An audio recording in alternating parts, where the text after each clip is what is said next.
All right, how you doing this morning? All right, hope everybody's is having a good day today. I got 15 April, so um, Friday. Hope everybody is ready for the weekend. Hopefully, can get some rest here later this evening and all that. And thank you for your time. So yesterday I did a article about this subway in shooting in Brooklyn. Okay, and as a result, then the mayor Eric Adams that claimed that he wants to clean the city, and I hope that he vows to do that. Okay, made a staunch approach.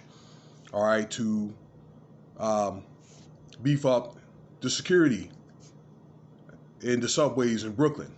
But I felt like for Eric Adams to make a staunch approach on this, I do believe to a certain extent there was some orchestration to it. Now, I just made the story, okay, but I wanted to do further research on this guy. So this podcast is going to be labeled Who is Frank James? And I was talking about this matter with other people and also doing research on these on my own podcast, on other podcasts and so forth, and some literature that I can find. All right. Now this happened in Brooklyn, okay, in Brooklyn, New York, where a lot of these different mass crimes like this goes on. All right, in New York, and then it seems like there is a trickle effect. All right, from what they want to start calling Gotham City. In fact, there was a movie made about that. Okay, because that's where New York is headed. All right, so about Frank James, okay, that he has really no known connection with family. All right, so maybe he's an invalid, maybe he's a recluse. Okay, he lived in Philly and Milwaukee. All right, in fact, he had an address in Philly, had a checkered criminal history. Okay, now I'll tell you about that thought because I'm gonna get back to that. Okay, now he was a YouTuber, all right, and he made a lot of videos about social injustice, and allegedly he may have been trying to plan the attack. Okay, you're talking about guns and that type of thing. Okay, vetting out his frustration. All right, and he made a lot of videos that were not getting a lot of attention. All right, on his podcast that he was alleged to have made a lot of racist, biggest statements, okay, on top of the social injustice. Now, after this shooting has occurred, he was held in jail without bail. All right. And I told you, though, that he came off frustrated, kind of gruff, angry type man, and he was supposed to have PTSD and other type of anxiety issues. Let's see here.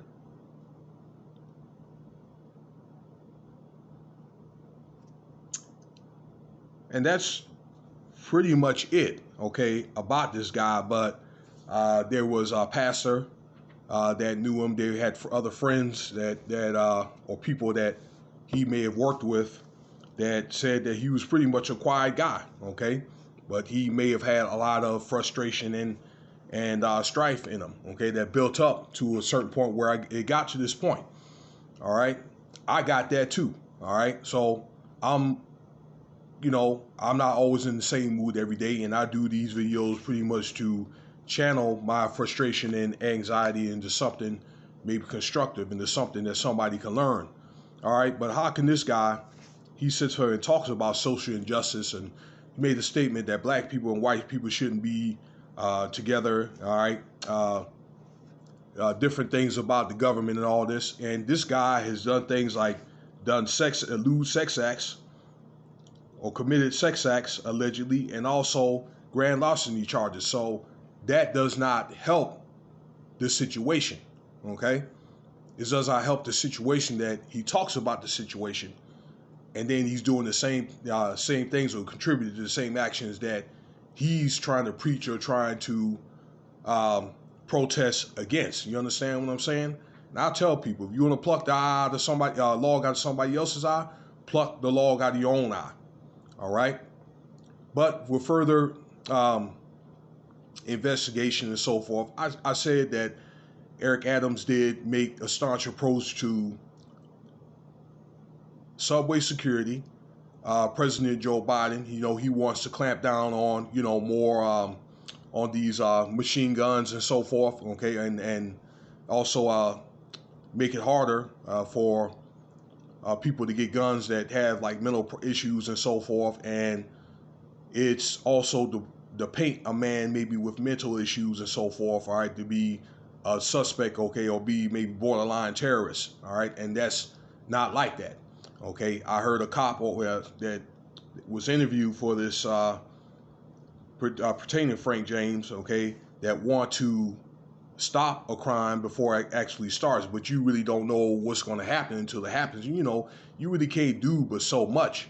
But I do think that if somebody talks about planning an attack on YouTube or any other social outlet, all right, I do think that it's a concern and it needs to be addressed, okay? Maybe that person needs to be maybe recommended to get some type of maybe mental health or check out or some sort.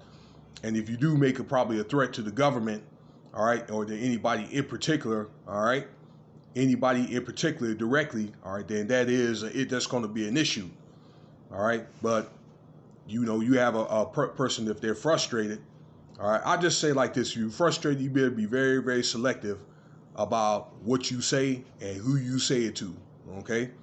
Yeah, you could be frustrated, but I don't know, I don't know, you may want to be very, very selective about what you put out, all right? And that's what I try to be. And I'm not perfect either, but I try to be selective about how I say it, because again, if you make a direct threat to somebody, you're gonna have a problem on your hand. And I'll put it like that. So I think this will be a wake-up call for all, including myself, that frustrated content to put out. But the feds are going to be watching, all right? And they're probably going to be looking for actions like this, and probably going to be labeling people, all right, as a terrorist or somebody with, mental concerns and that type of stuff. So they're going to start sorting this stuff out. So it's just a wake-up call, and that's pretty much the analysis of Frank James. All right, so I don't know if there's anybody out here that has this type of behavior. You better be very selective. And I'm not going to keep saying things over and over again. All right, but that's my rundown, on Frank James and so forth. Okay, and let me leave you with this: there must have been some type of military or some type of firearms expertise for them to come in there, that subway, and throw smoke bombs out, and shooting and so forth. Okay, and it's speculation that this incident could be orchestrated by the way that it was almost like a movie, okay, with the cameras in the subway off. All right, all this surveillance or whatever, the cameras, nobody took any type of, or there was vague cell footage. So yeah, you could kind of tell just by looking at it, there was some type of orchestration. And I guess, it's one of the things that it was chaos to instill order. All right, it takes one of these things or whatever, and for Mayor Adams to do what he do, and then the president. But there's been gun violence that's been going on, okay, or violence in the subway that's been happening in the 70s, 80s, and so forth, okay. So it's not just one isolated incident.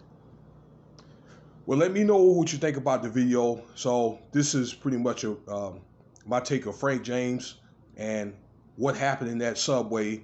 All right, it seemed like there had to be, for a rule to come out, there had to be chaos. All right, let me know what you think about the video.